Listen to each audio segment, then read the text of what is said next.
तो कैसे हैं आप लोग। स्वागत है आप लोगों का। वेलकम। तो हमारा अभी कौन सा एक चल रहा है सब्जेक्ट। हमारा एक तो अभी जो है केमिस्ट्री चल रहा है। आज केमिस्ट्री जो है आज हमारा केमिस्ट्री का सिलेबस आज हमारा कंप्लीट हो जाएगा। केमिस्ट्री क्या हो जाएगा टुडे कंप्लीट। आज क्या हो जाएगा केमिस्ट्री हमारा कंप्लीट हो जाएगा। इसके बाद अगर केमिस्ट्री कंप्लीट हो गया तब हम कौन सा सब्जेक्ट पढ़ेंगे।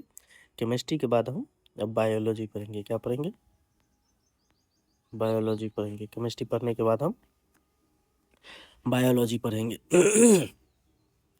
तो आज का हमारा टॉपिक क्या था। आज का हमारा टॉपिक है कार्बन एंड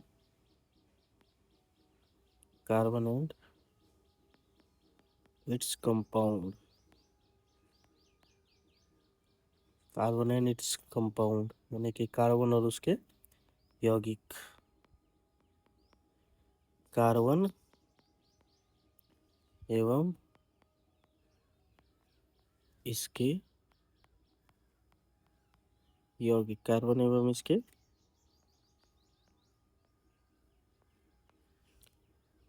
यौगिक। माफ कीजिएगा थोड़ा आज गला खराब है हमारा। तो टॉपिक हमारा क्या है आज का टॉपिक है carbon and its compound. Carbon एवं इसको यौगिक। तो चलिए बिना समय गवाए हम अपने जो है इस टॉपिक को जो है शुरू करते हैं। आज जो हमारा केमिस्ट्री का जो सिलेबस है केमिस्ट्री का सिलेबस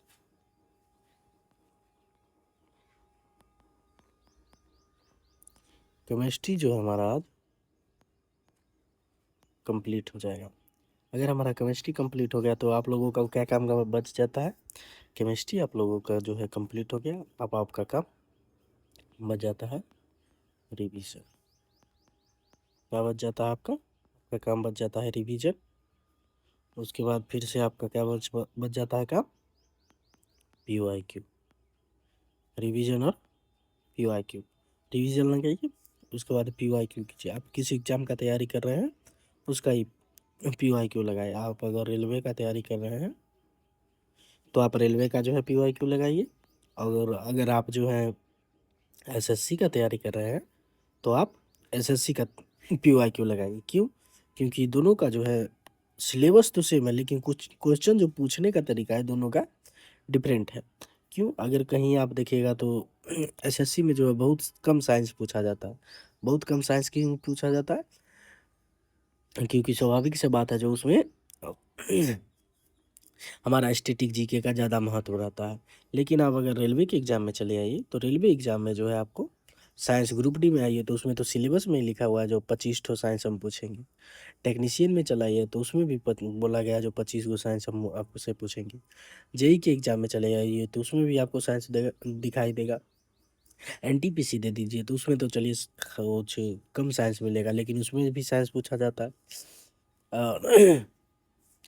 ALP का एग्ज़ाम दे दीजिए तो इस बार तो चलिए इस बार थोड़ा गड़बड़ कर दिया था जो मैथ का जो है क्वेश्चन थोड़ा बढ़ा दिया था। लेकिन अगर आप पढ़ते रहिएगा तो आप किसी भी अगर एग्ज़ाम का जो है किसी भी एग्ज़ाम का आप PYQ उठाइए। साइंस केमिस्ट्री का PYQ उठाइए। आप अगर ये पूरा लेक्चर हमारा फॉलो किए हैं तो आपका जो है PYQ जरूर बनेगा। और आप मॉक टेस्ट भी लगाते रहिए। सेक्शनल मॉक टेस्ट लगाइए आप सब्जेक्ट वाइज केवल केमिस्ट्री का क्योंकि आपका केमिस्ट्री क्या हो गया है केमिस्ट्री आपका कंप्लीट हो चुका है। तो आप क्या कीजिए सेक्शनल मॉक टेस्ट भी लगाइए। आप सेक्शनल मॉक टेस्ट भी लगाइए तो आप लोगों का अब ये काम बजाता है। मॉक टेस्ट लगाइए उसका एनालिसिस कीजिए जो क्या गलत हुआ क्या हम जानते थे जो वो गलत हो गया। आप जो जानते हैं वो गलत नहीं होना चाहिए बस। अगर क्योंकि ऐसा क्वेश्चन भी पूछा जाता है जिसको छोड़ना ही रहता है। अगर आप जो जान रहे हैं वो अलग हो गया तब आप कंपटीशन में पीछे आते जाइएगा। क्यों क्योंकि सारे व्यक्ति जो है जो आपके सहपाठी है जो आपके वो जो है उस क्वेश्चन का तो आंसर दे दिए, लेकिन आप नहीं दे पाए, क्यों? क्योंकि थोड़ा हो गया मिसकम्युनिकेशन हो गया, या थोड़ा फैक्ट जो है इधर-उधर हो गया, तो आप जो है उस क्वेश्चन का जवाब नहीं दे पाए। अगर आप उस क्वेश्चन का जवाब नहीं दे पाइएगा तो आप स्वाभाविक से उस रेस में पीछे हो जाइएगा। क्यों? क्योंकि सभी ने उस क्वेश्चन का जो है जवाब दिया। तो ये आप ये टारगेट रखिए, जो हमारा जो है, जो क्वेश्चन हम जान रहे हैं वो गलती ना हो। अगर जो क्वेश्चन नहीं पता है उसको स्वाभाविक छोड़ दें। और सबसे महत्वपूर्ण है, अगर आप कोई भी मॉक टेस्ट लगाते हैं तो उसका एनालिसिस ज़रूर करें। ये नहीं जो मॉक टेस्ट मारे 12 नंबर आया तो अब छोड़ दिए, नहीं। 12 नंबर क्यों आया? मेरा कौन-सा कमज़ोर टॉपिक है, कौन-सा स्ट्रॉन्ग टॉपिक की है? क्या मैंने कोई गलती किया जो मुझे नहीं करना चाहिए था? वो सब एनालाइज़ कीजिए, उसके बाद आप उस मॉक टेस्ट को छोड़िए। उसके बाद जब आप नेक्स्ट मॉक टेस्ट लगाइएगा तो आप देखिएगा थोड़ा इम्प्रूवमेंट होगा आपके अंदर। क्यों? क्योंकि जो है आपको टॉपिक की समझ हो जाएगी, जो मॉक टेस्ट में हमारा पूछ क्या रहा है, समझ रहे हैं ना? तो ये तो हो गया हमारा ज्ञान की बात। चलिए अब हम अपने नेक्स्ट ज्ञान की ओर बढ़ते हैं। नेक्स्ट ज्ञान मतलब अपने चैप्टर की ओर बढ़ते हैं। तो आज का हमारा टॉपिक क्या है? आज का हमारा टॉपिक है कार्बन। कार्बन क्या है? सर्वतोमुखी तत्व। सर्वतोमुखी तत्व क्या होता है? सर्वतोमुखी तत्व जो सभी जगह पाया जाता है। सर्वतोमुखी मतलब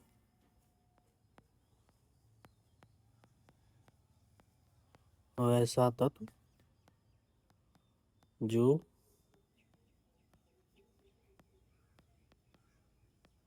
सभी जगह पाया जाता है। वैसा तत्व जो सभी जगह पाया जाता है। सर्वतोमुखी तत्व कार्बन। तो कार्बन के बारे में बात किया जाए तो कार्बन जो है, सभी जीवित संरचनाएं कार्बन पर आधारित होती है। आप भी है, हम भी है, कोई भी ऐसी जीवित संरचना है जो इस पृथ्वी पे एग्जिस्ट करती है तो उसके अंदर कार्बन जरूर होगा। यानी कि सभी जीव जो है कार्बन की संरचना पर ही आधारित है।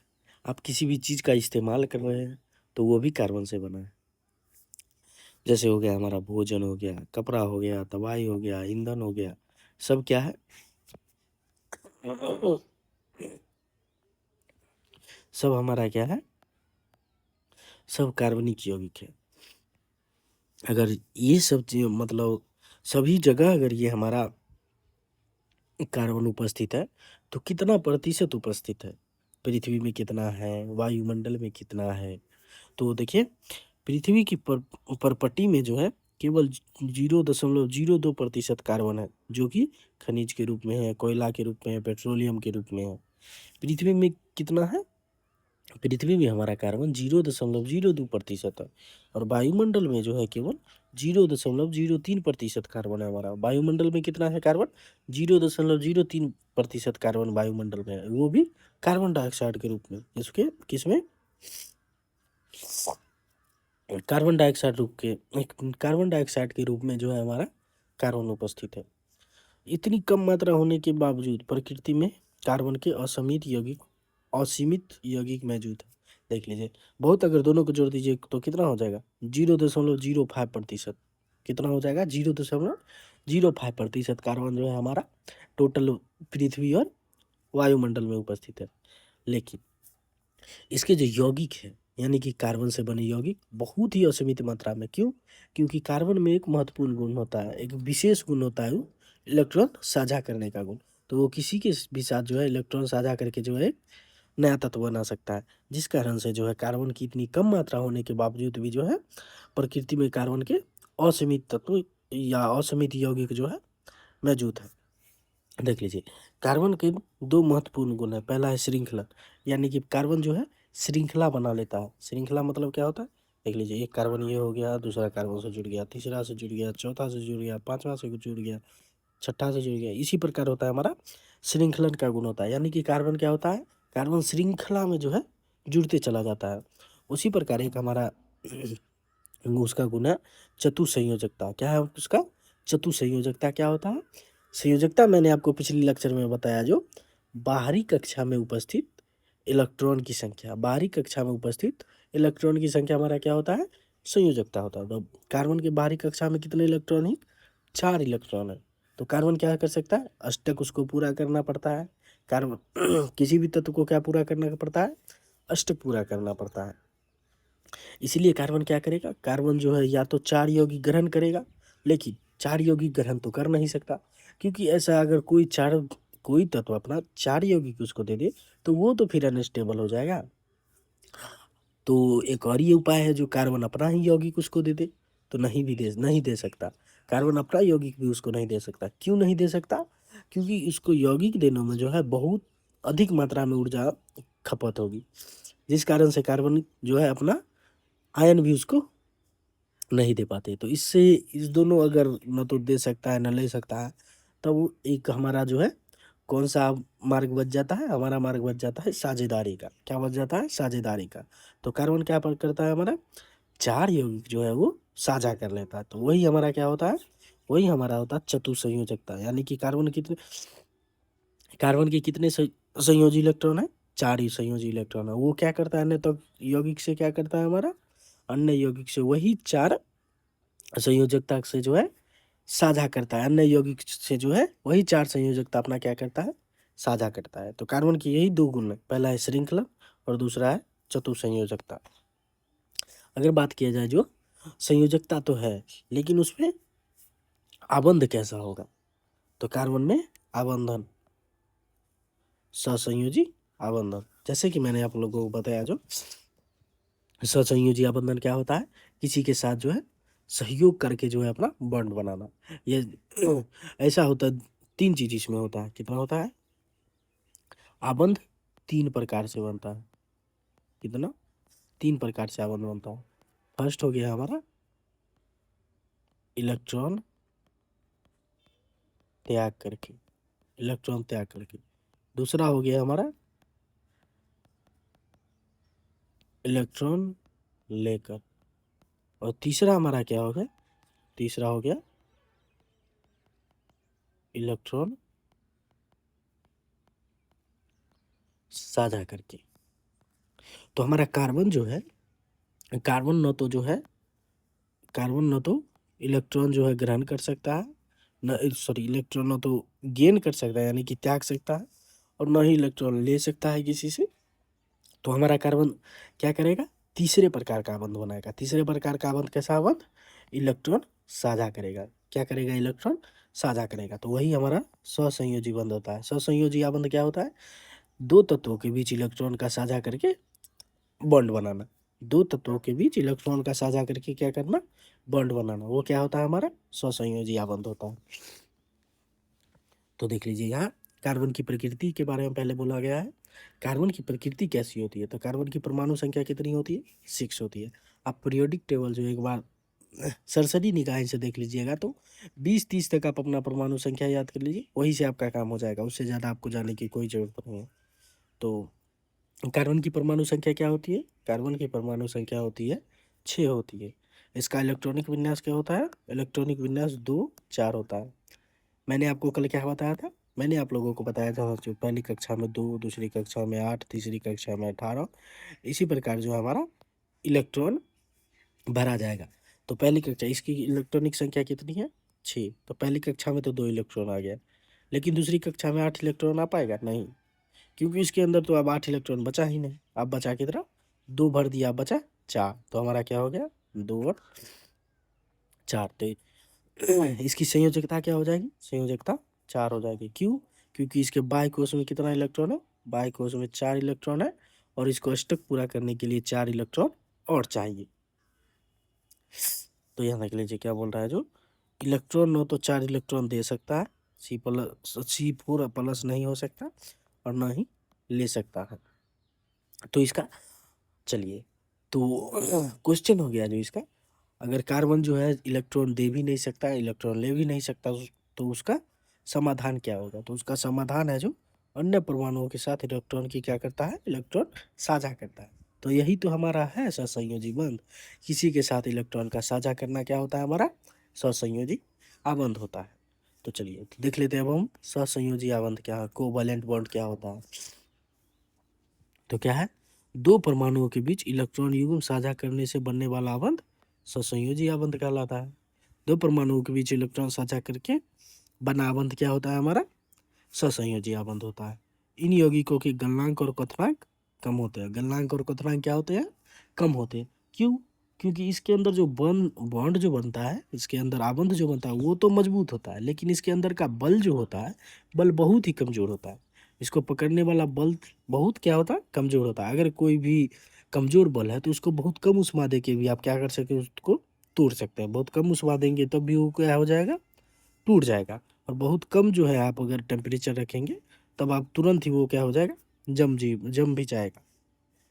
तो इसलिए बोला जाता है जो इस यौगिक के गलनांक और क्वथनांक क्या होते हैं, कम होते हैं। ये सामान्यतः विद्युत के कुचालक होते हैं। ये क्या होते हैं सामान्यतः, विद्युत के क्या होते हैं, कुचालक। सामान्यतः यहाँ क्या क्यों लिखा हुआ है, क्योंकि कुछ कुछ ऐसे कार्बनिक यौगिक है जो विद्युत के चालक भी होते हैं, लेकिन जो है बहुत सारे जो है कार्बन के यौगिक क्या होते हैं, ये विद्युत के कुचालक होते हैं। उदाहरण के लिए देख लीजिए मीथेन, कार्बन 4 हाइड्रोजन परमाणुओं के साथ साझा करता है। देख लीजिए मीथेन किस प्रकार बनता है, ये है हमारा कार्बन, यह है कार्बन। और कितना हाइड्रोजन है हमारा, 4। एक हाइड्रोजन हो गया, 2 हाइड्रोजन हो गया, 3 हाइड्रोजन हो गया, 4 हाइड्रोजन हो गया। तो हाइड्रोजन का परमाणु संख्या क्या होता है, 1। हाइड्रोजन का परमाणु संख्या क्या होता है, 1। तो उसके बाहरी कक्षा में कितना इलेक्ट्रॉन होगा, 1। लेकिन होना कितना चाहिए था, 2। तो वो क्या करेगा, एक जो है किसी से ले लेगा। क्या करेगा, एक किसी से ले लेगा।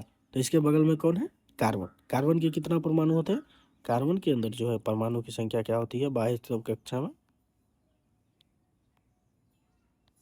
4 परमाणु होते हैं। कार्बन के बाह्य कक्षा में जो है 4 परमाणु होते हैं। और हाइड्रोजन के पास भी जो है एक परमाणु होता है। देख लीजिए